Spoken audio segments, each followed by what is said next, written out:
Hello दोस्तों, आप सभी दोस्तों का हमारे YouTube चैनल में आपका हार्दिक स्वागत और अभिनंदन। दोस्तों, हमने कल वाली क्लास के सेशन में हमने 1857 की क्रांति के टॉपिक का कुछ बेसिक जानकारी देखी थी और आज हम इसी टॉपिक को आगे आगे की ओर देखेंगे।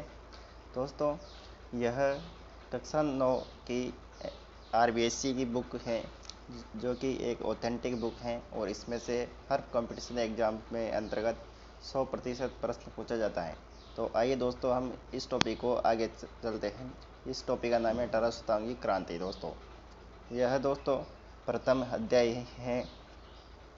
तो देखते हैं दोस्तों, हमने कहाँ तक देखा था। देखते हैं, हमने यहाँ तक देख लिया था। हमने यहाँ तक देख लिया था जहाँ कि भरतपुर, अलवर, जयपुर व जो भी अंग्रेजों से संधि की थी वह देख ली थी और आज हम इसी को आगे की तरफ बढ़ते हैं। तो यहाँ पर आते हैं कि तत्कालीन गवर्नर लॉर्ड हेस्टिंग्स सभी विरोधियों का दमन करके भारत की कंपनी की सर्वोच्च सत्ता स्थापित करना चाहते थे। तो उस समय तत्कालीन गवर्नर कौन था? लॉर्ड हेस्टिंग था। तो परीक्षा में प्रश्न पूछा जा सकता है कि 1857 क्रांति के समय गवर्नर कौन था? लॉर्ड हेस्टिंग्स था। किंतु यह तभी संभव था कि जब होलकर और सिंधिया उनके कार्यों में सीमित कर दिया जाए और पिंडारियों की शक्ति का दमन कर दिया जाए, क्योंकि दोस्तों सिंधिया और होलकर की शक्तियाँ बहुत ही प्रभावशाली थी। तो उनके लिए, अंग्रेजों के लिए इन शक्तियों को क्षीण करना जरूरी था। इसके लिए राजपूत राज्यों का संरक्षण में लेना और अंग्रेजों के लिए अनिवार्य था, क्योंकि ये राज्य ही सिंधिया, होलकर और पिंडारियों के प्रभाव क्षेत्र में थे। अतः अंग्रेजों ने 5 नवंबर 1817 को होलकर से नई संधि करके राजस्थान के राज्यों के साथ संधि करने का अधिकार प्राप्त हुआ। इधर मेटकोप का निमंत्रण मिलते ही करौली, कोटा, उदयपुर, बीकानेर, किशनगढ़, जयपुर, जैसलमेर आदि ने कंपनी से संधि कर ली।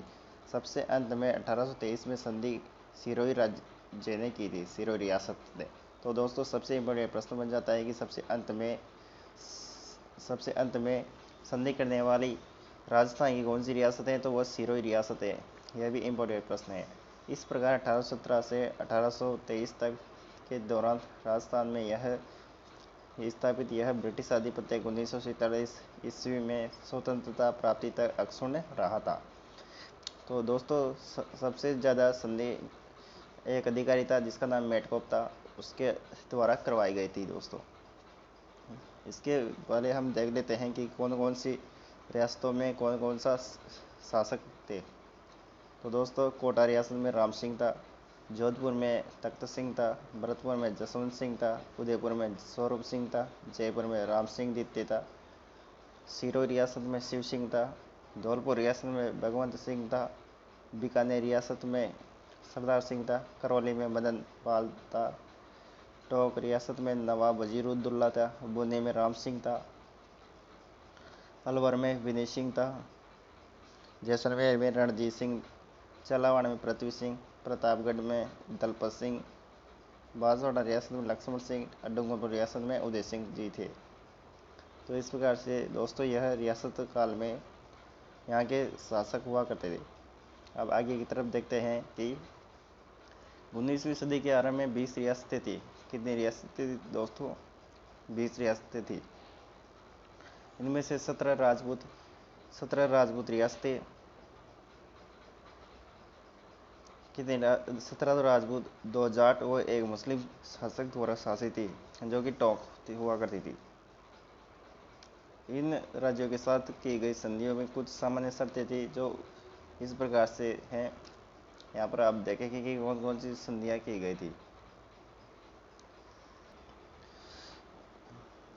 दोस्तों, यहाँ पर संधियों की जो शर्तें हैं इस प्रकार से हैं। पहली शर्त थी कि संधि द्वारा रियासती शासकों ने अंग्रेजों की सर्वोच्चता स्वीकार कर ली थी। अंग्रेजों ने रियासती राजाओं को वंशानुगत राज्याधिकार स्वीकार कर लिया गया। अंग्रेजों ने बाहरी आक्रमण से प्रत्येक राज्य की सुरक्षा के लिए आंतरिक शांति व्यवस्था बनाए रखने के लिए सहायता का आश्वासन दिया। संधि करने वाले प्रत्येक राज्य में एक अंग्रेज पॉलिटिकल एजेंट रखने का तय किया। साथ ही यह आश्वासन भी दिया कि पॉलिटिकल एजेंट उनके राज्य कार्यों में हस्तक्षेप नहीं करेंगे। इसके बाद पांचवा है ब्रिटिश संरक्षण के बदले रियासती शासकों ने अपनी विदेश नीति अंग्रेजों को सौंपनी पड़ी और अपने आपसी विवादों को अंग्रेजों के मध्यस्थता हेतु प्रस्तुत करने का वादा करना पड़ा। आवश्यकता पड़ने पर रियासती शासक अपने राज्यों के समस्त सैनिक साधन अंग्रेजों के सुपुर्द कर देंगे। अंग्रेजों को वार्षिक कर देने खिराज का अर्थ होता है दोस्तों कर। वार्षिक कर देने संबंधी धारा सभी राज्यों को संधियों में अलग अलग थी, यानी कि सभी राज्यों को अलग अलग कर देना पड़ता था। खिराज की यह राशि निर्धारित करने के लिए मराठों को दिए जाने वाले खिराज को आधार बनाया गया था। जो मराठों को जो चौथ व सरदेशमुखी कर दिया करते थे, उसके आधार पर ही इन्होंने अंग्रेजों ने तय किया था। ब्रिटिश संरक्षण स्वीकार करने के फलस्वरूप राजस्थान के रियासती नरेशों को सुरक्षा तो प्राप्त हुई, पर उन्हें अपनी स्वतंत्रता खोनी पड़ी। इसके बाद देखते हैं कि उपयुक्त संधियों का राजस्थान के राज्यों पर बहुविध प्रभाव पड़ा, यानी कि बहुत ही प्रभाव पड़ा। कंपनी सरकार को नियंत्रित रूप से खिराज देने से राजस्थान के राज्यों की आर्थिक स्थिति कमजोर हो गई, यानी कि धीरे धीरे कंपनी ने बहुत ही टैक्स वसूलना शुरू कर दिया, जिससे कि राज्यों की आर्थिक स्थिति कमजोर हो गई। पॉलिटिकल एजेंट राज्य में व्यवस्था बनाए रखने के नाम पर निरंतर हस्तक्षेप करने लगे। शासन कार्य और अधिकारों में आई कमी के कारण राजा शासन संबंधी कार्यों के प्रति उदासीन रहने लगे। ऐसी परिस्थिति में ब्रिटिश पॉलिटिकल एजेंट राज्य में तानाशाह बन गए। कंपनी द्वारा खिराज वसूल करने के अलावा समय समय पर कई खर्चे बलात् थोप दिए गए। अंग्रेजों ने राज्यों की आर्थिक साधनों पर भी अधिकार करने का प्रयास किया। नमक उत्पादन के क्षेत्र सामर झील और मेवाड़ ने अफीम उत्पादन क्षेत्र पर भी अधिकार कर लिया। शांति व्यवस्था बनाए रखने के नाम पर लगभग सभी राज्यों में अंग्रेजी सैनिक टुकड़ियां स्थापित कर दी गई, जिसका खर्च भी संबंधित राज्यों को ही वहन करना पड़ता था। भारी खिराज पर ब्याज और अन्य खर्चे थोपे जाने से फलस्वरूप राज्यों की आर्थिक स्थिति कमजोर हो गई थी। इसके बाद देखते हैं कि राजस्थान के शासकों ने मराठाओं के आतंक से सुरक्षा और अपने सामंतों पर नियंत्रण स्थापित करने के लिए अंग्रेजों के साथ 1818 में संधि की थी। संधि संपन्न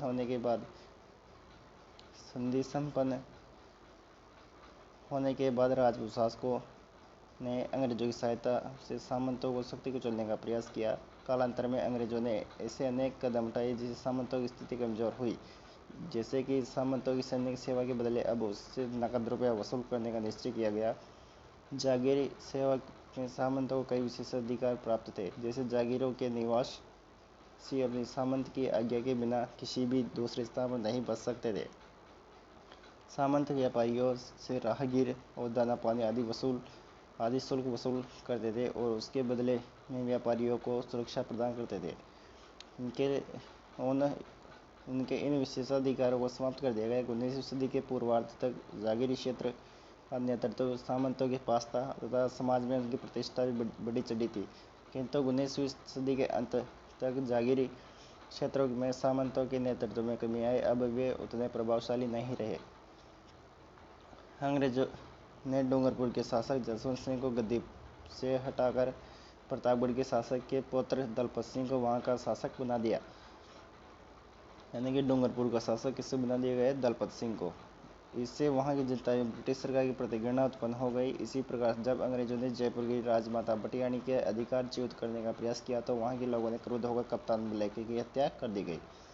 कोटा में अंग्रेजों ने तत्कालीन महाराजा किशोर सिंह के विरुद्ध रियासत के फौजदार जालिम सिंह के दावों का समर्थन किया, जिससे कोटा के हाड़ा राजपूत अंग्रेजों के विरुद्ध हथियार लेकर उठ खड़े हो गए। अलवर और भरतपुर रियासतों में अंग्रेजों ने हस्तक्षेप कर यहाँ अवयस्क राजकुमारों को गद्दी पर बैठा दिया, यानी कि छोटे छोटे राजकुमारों को ही राजगद्दी पर बैठा दिया, क्योंकि शासक के अवयस्क होने की स्थिति में अंग्रेजों और राज्य के प्रशासन पर अपना नियंत्रण स्थापित करने का अवसर मिल जाता था। जोधपुर के महाराजा मानसिंह भी ब्रिटिश सरकार के घोर विरोधी थे। उनके प्रयासों से अन्य रियासतों भी ब्रिटिश सत्ता के विरुद्ध असंतोष पनपने लगा। अब हम देखते हैं कि राजस्थान में क्रांति के समय ब्रिटिश पॉलिटिकल एजेंट कौन कौन थे।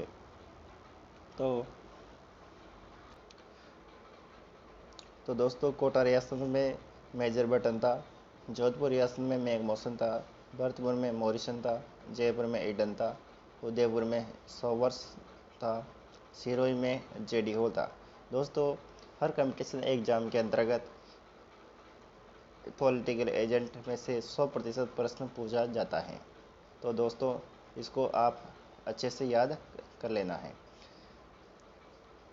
इसके बाद देखते हैं, राजनीतिक आधिपत्य स्थापित करने के पश्चात अंग्रेज सरकार ब्रिटिश भारत की भांति राजस्थान में भी सांस्कृतिक विजय पर उत्सुक हो उठी। ब्रिटिश सरकार ने सामाजिक सुधार के लिए प्रचलित परंपराओं, रीति रिवाजों और कुरीतियों को समाप्त करने के लिए विशेष कदम उठाए। इन कुरीतियों में कन्यावध, दास प्रथा, सती प्रथा आदि सम्मिलित थे और इन प्रथाओं को समाप्त करने के लिए प्रयास किए। इस दिशा में उठाए गए कदमों से जनता यह समझने लगी कि अंग्रेज राजस्थान के सामाजिक ढांचे को विघटित करना चाहते हैं। अंग्रेजों की सामाजिक और सामान्य जीवन में हस्तक्षेप की नीति से जनता में असंतोष उत्पन्न हो गया। इस प्रकार हम देखते हैं कि 1818 की संधि के बाद अंग्रेजों ने राजस्थान के राज्यों की प्रशासन में अवांछनीय हस्तक्षेप, आर्थिक संसाधनों पर आधिपत्य, अंग्रेजों द्वारा वसूल की जाने वाली वार्षिक राज की राशि, सामंतों के विशेषाधिकार पर कुठाराघात, राजस्थान के सामाजिक जीवन में हस्तक्षेप ने सर्वत्र असंतोष को जन्म दिया। राजा, सामंत और साधारण जनता सभी वर्ग अंग्रेजों से असंतुष्ट थे। ईसाई मत के प्रचारकों की संदिग्ध गतिविधियों के कारण अजमेर मेरवाड़ा क्षेत्र में यह विचार पनपने लगा कि अंग्रेज हिंदुओं को मतांतरण कर उन्हें जबरदस्ती ईसाई बनाने के लिए प्रयत्नशील है। इससे उनमें ब्रिटिश सत्ता के प्रति तीव्र आक्रोश उत्पन्न हो गया। ब्रिटिश विरोधी भावनाओं को पनपने में राजस्थान के कवियों व साहित्यकारों ने भी महत्वपूर्ण योगदान दिया। उनके द्वारा ऐसे शासकों की निंदा की गई जो ब्रिटिश सत्ता के भक्त थे तथा उन शासकों एवं सामंतों की प्रशंसा की गई जो ब्रिटिश सत्ता के विरोधी थे। ऐसे कवियों में कवि भाग्यदास, राघोदास, संधू गांगजी तथा महाकवि सूर्यमल मिश्र आदि का नाम उल्लेखनीय है। इससे स्पष्ट है कि भारत में क्रांति प्रारंभ होने से पूर्व देशी रियासतों में ब्रिटिश सत्ता के विरुद्ध तीव्र असंतोष व्याप्त था। सन 1857 की क्रांति आरंभ होने के समय राजस्थान में 6 सैनिक छावनियाँ हुआ करती थी। कितनी सैनिक छावनियाँ हुआ करती थी? 6। उनके नाम हैं नसराबाद, नीमच, देवली, ब्यावर, ऐनपुरा, खेरवाड़ा। इन सब छावनियों में लगभग 5,000 सैनिक थे, किंतु किसी भी छावनी में कोई अंग्रेज सैनिक नहीं था। केवल 30 अंग्रेज अधिकारी थे, जो कि बड़े बड़े अधिकारी हुआ करते थे। मेरठ में क्रांति होने की सूचना जैसे ही क्रांति होने की सूचना जैसे ही राजस्थान के एजीजी राजस्थान का एजीजी कौन था? George Patrick Lawrence. कौन था? पैट्रिक लॉरेंस था। तो उसने देश रियासत के शासकों को यह आवश्यक निर्देश भेजे कि क्रांतिकारियों को अपने राज्य में नौकरी दे और जो भी ब्रिटिश सत्ता का विरोध करे उनका क्रूरतापूर्वक दमन करे। तो दोस्तों, आज के सेशन में हम इतना ही देखेंगे। फिर अगली वाली क्लास में हम राजस्थान में जो भी क्रांति के केंद्र रहे हैं तो उसके बारे में हम विस्तृत अध्ययन करेंगे। तो दोस्तों, मैं आशा करता हूँ कि आपको यह वीडियो में यह क्रांति से संबंधित इम्पोर्टेंट फैक्ट समझ में आए होंगे। तो यदि आपको वीडियो पसंद आया तो वीडियो को लाइक कीजिए और चैनल को सब्सक्राइब कीजिए और अपने दोस्तों के साथ शेयर कीजिए। धन्यवाद दोस्तों। जय हिंद, जय भारत।